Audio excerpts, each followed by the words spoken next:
Merci, Monsieur le Président. Madame la Ministre, chers collègues, lundi soir, le Conseil communal de la ville de Seraing a adopté à l'unanimité une motion visant la sauvegarde des parties les plus symboliques du Haut-Fourneau B situé à Ougré.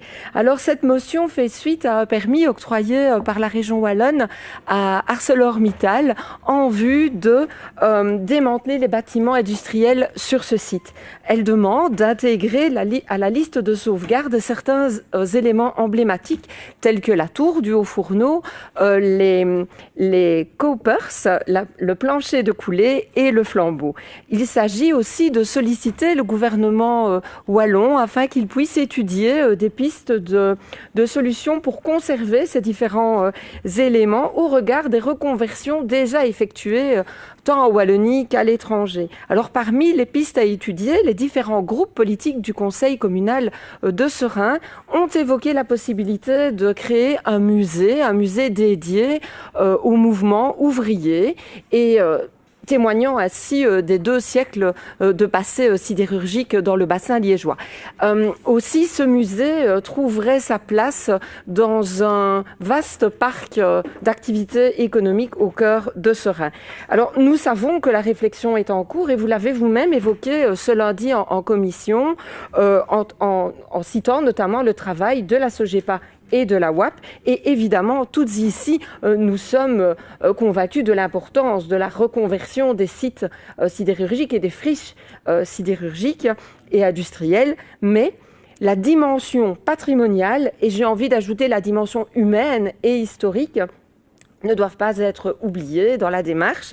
Alors, Madame la Ministre, quelle réception faites-vous de ce dépôt de texte fait par le Conseil communal lundi, la presse ayant largement relayé cette information? Et également, qu'est-ce que cela implique au niveau de votre réflexion à ce sujet et au niveau de l'élaboration de la liste de sauvegarde? Je vous remercie pour vos réponses. Merci, Monsieur le Président. Madame la députée, bien évidemment, j'ai pris connaissance du vote unanime de la motion du Conseil communal de Seraing. Je l'ai d'ailleurs évoqué également en commission lundi. Donc, plusieurs éléments de réponse par rapport à votre questionnement. Donc, comme vous l'avez indiqué, il y a un permis unique qui a été délivré et ce permis prévoit un dispositif permettant d'élaborer une liste de sauvegarde. Un élément important, c'est qu'il ne faut pas confondre la liste de sauvegarde dans le cadre de ce permis avec la liste de sauvegarde au sens du Code du patrimoine. Donc, il faut mettre ce délai de 1 an à propos pour une collaboration entre la WAP et le fonctionnaire délégué pour enrichir cette liste de sauvegarde. Donc, c'est une liste qui est temporaire et qui peut aussi évoluer dans le délai de 12 mois.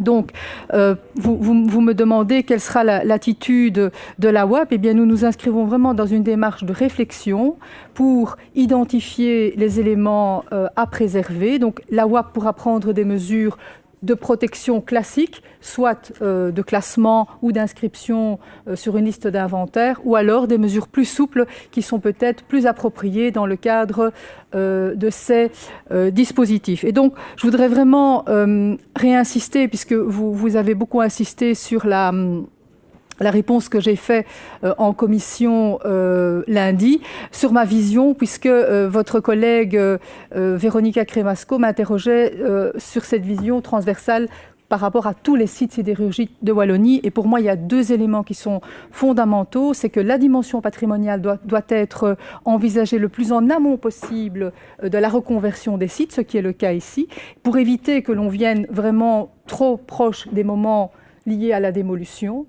Et la deuxième chose, et là je m'inscris dans la déclaration de votre bourgmestre lors du vote de cette motion, il faut évidemment envisager la préservation des sites en lien avec les enjeux de reconversion aussi de ces sites qui sont liés à des enjeux sociétaux tout à fait fondamentaux, notamment le redéploiement économique, social et environnemental de ces sites. Et donc la préservation du passé doit évidemment se concilier avec l'avenir. C'est vraiment la démarche qui m'anime durant toutes ces procédures. Je vous remercie en tout cas pour votre question. Merci Madame la Ministre pour l'ensemble de vos réponses. Vous l'avez dit, à part le dépôt de cette motion, finalement la ville de Seraing reste cohérente avec sa gestion de la politique de sauvegarde de ces différents sites. Je peux évoquer ici les anciennes halles industrielles de Seraing, mais aussi la salle de l'OM ou encore les ateliers centraux. Mais je voudrais aussi vraiment insister sur le fait qu'aujourd'hui, il reste un seul haut fourneau en région liégeoise. Le second, qui reste toujours debout, est situé dans la région de Charleroi. Et cela témoigne d'un passé et d'une activité sidérurgique particulièrement intense dans ces deux régions, et notamment à Seraing. Et nous pensons qu'il est vraiment fondamental d'en conserver ces parties les plus emblématiques, les plus symboliques, pour témoigner de notre histoire aux générations futures, pour sauvegarder évidemment ce patrimoine et l'esprit des lieux, et je le disais, au sein d'un parc économique. Et ça, c'est vraiment la vision de la ville de Seraing quand elle travaille au niveau de la reconversion de ses friches industrielles.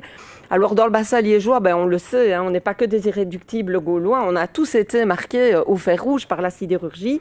Alors les hauts fourneaux font partie de notre patrimoine historique local, c'est vraiment important de le souligner, mais ça fait aussi partie finalement de notre identité, de notre ADN, et une porte reste ouverte aujourd'hui avec cette liste, et nous avons ici l'occasion de travailler ensemble et de trouver des solutions pour maintenir une partie de ce magnifique patrimoine si particulier et si cher aux Liégeois et aux Liégeoises. En tout cas, merci pour vos réponses.